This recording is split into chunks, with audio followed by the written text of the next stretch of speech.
रश्मि और अमर लॉकडाउन के चलते डेटिंग ऐप पर मिलते हैं। उसी बीच उनकी बॉन्डिंग बहुत अच्छी बन जाती है और दोनों एक दूसरे से प्यार करने लगते हैं।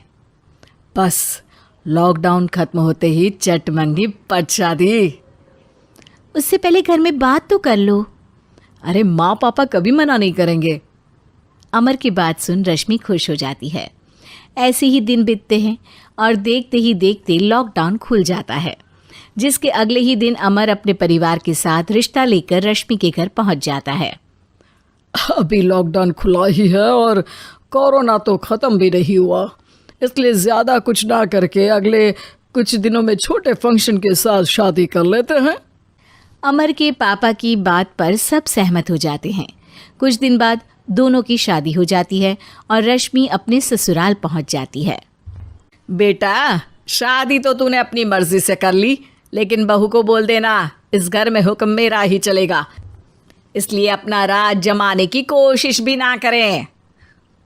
माँ, रश्मि को यहाँ सिर्फ प्यार, आशीर्वाद और अपनापन चाहिए, पैसा या राज नहीं।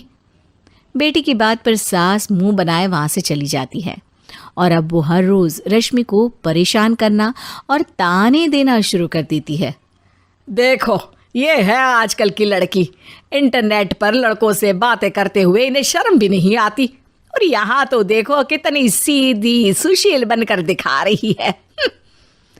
मम्मी, शादी के रिश्ते वाले इंटरनेट ऐप से जब किसी को कोई दिक्कत नहीं है, फिर डेटिंग ऐप के जरिए मिलना किस तरह गलत हो सकता है? रश्मि के डेटिंग ऐप वाली बात सुन उसकी हैरान सास तुरंत तुनक कर पूरे घर को सिर पर उठा लेती है, जिसकी आवाज़ सुन अमर और उसके पापा भी वहाँ आ जाते हैं।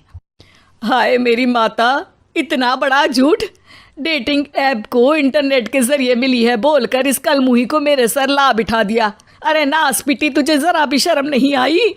वहाँ न जाने कितने लड़कों से गुलू गुलू करके तुझे मेरा ही लड़का मिला था फंसाने के लिए।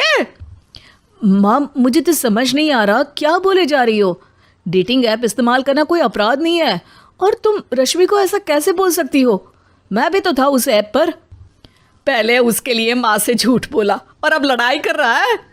सास और अमर की बात सुनकर रश्मि हैरान खड़ी रहती है। अमर, तुमने घर में झूठ क्यों बोला? ये सब देख रही हो ना, इसी की वजह से झूठ बोलना पड़ा। एक तरफ अमर और रश्मि की ये बात चल रही होती है, वहीं दूसरी तरफ सास का नॉन स्टॉप क्लेश सबको परेशान कर देता है। सब एकदम चुप, जो हुआ सो हुआ, अब मुझे कुछ ना सुनाई दे। पति की बात सुन सास चुप होकर वहाँ से चली जाती है, लेकिन अब वो रश्मि के सिर दुनिया भर के सारे काम डालकर उसका जीना पहले से भी ज़्यादा मुश्किल कर देती है। मम्मी, मैं आपका गुस्सा समझ सकती हूँ, आपको जो करना है कर लीजिए, मैं कभी कुछ नहीं बोलूँगी।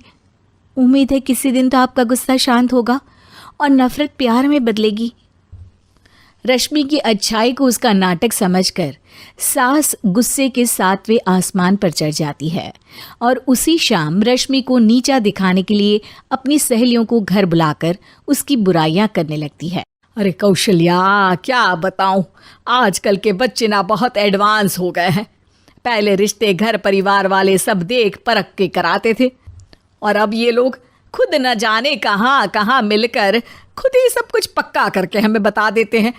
लड़की का कैसा दिन धर्म, कैसा ईमान, कैसा चरित्र कुछ नहीं पता, बस प्यार किया और घर लाकर बिठा देते हैं। अरे ऐसा क्यों बोलती हो? आजकल बच्चे अपने आप में बहुत समझदार हो गए हैं, और फिर पूरी ज़िंदगी तो उन दोनों को ही साथ निभानी है। अपनी पसंद से शादी कर भी ले तो क्या दिक्कत?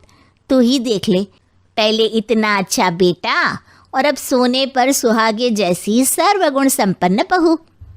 और पता है, अभी कुछ दिन पहले मेरी बेटी ने मुझे डेटिंग ऐप के बारे में बताया, जहाँ लड़का लड़की अपनी पसंद से अपने आप एक दूसरे को चुन लेते हैं, और फिर अगर सब सही रहता है तो बात आगे भी बढ़ जाती है। अरे इसमें इतना खुश होकर क्या बता रही हो? ये तो गलत है। न जाने कौन क्या है, कितना झूठ कितना सच है। अरे पर सोचो, जब तुम किसी के बताए रिश्ते को देखने जाते हो तो क्या एक ही बार देखने से सच झूठ का पता लगा सकती हो?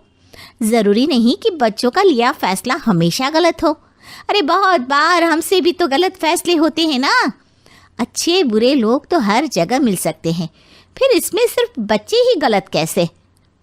सहेलियों की बात सुन सास सोच में पड़ जाती है और इसी तरह कुछ दिन बीत जाते हैं, जिसमें ना तो वो रश्मि को परेशान करती है और ना ही कोई ताना सुनाती है, जिसे देख रश्मि परेशान हो जाती है। मम्मी, आपकी तबीयत तो ठीक है ना? कुछ दिनों से देख रही हूँ आप मुझे कुछ बोलती ही नहीं। तो मेरा परेशान करना ज्यादा अच्छा लगता है क्या? नहीं, आपकी शांति उससे ज्यादा परेशान कर रही है। शांति इसलिए है क्योंकि मुझे एहसास हो गया है कि गलत तुम लोग नहीं, मेरी सोच है। प्यार तो एक सुंदर एहसास और शादी खूबसूरत साथ है। अगर ये साथ सच्चा है तो कहीं पर भी किसी भी तरह जुड़ा हो, उससे कोई फर्क नहीं पड़ता। आप कौन है? इतनी अच्छी बातें मेरी पत्नी तो नहीं बोल सकती। क्या आप भी?